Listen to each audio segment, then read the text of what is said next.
प्रथमतः सगळ्यांना गुढीपाडव्याच्या खूप खूप शुभेच्छा.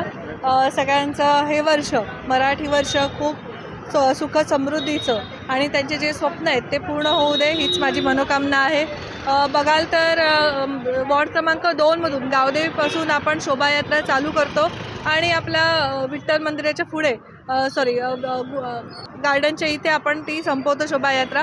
पण मला एकच बोलायचं आहे की मराठी जे माणसं आहेत सगळेजण म्हणतात की मराठी माणसं राहिली नाही आहेत मुंबईमध्ये, तर ही एक त्यांच्यासाठी एक ओळख आहे की मराठी माणूस जिवंत आहे आणि अशा शोभायात्रा पुढेही खूप मोठ्या प्रकारच्या होतील ह्या आम्ही त्याच्यावरती लक्ष देऊ. त्यांना मी खरंच खूप मनापासून शुभेच्छा देते आणि त्यांचं जे काम चाललं आहे, विकासाची कामं चालली आहेत, त्यांच्यासाठी त्यांना शुभेच्छा.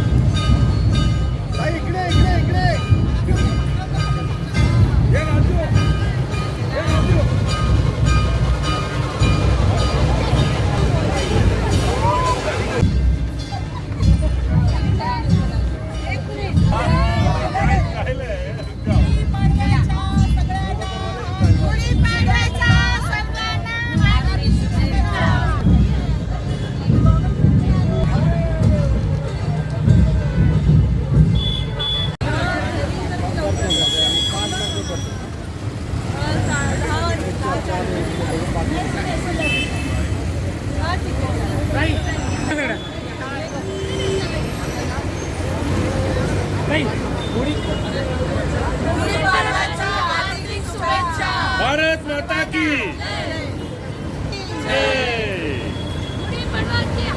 फोटो आला का?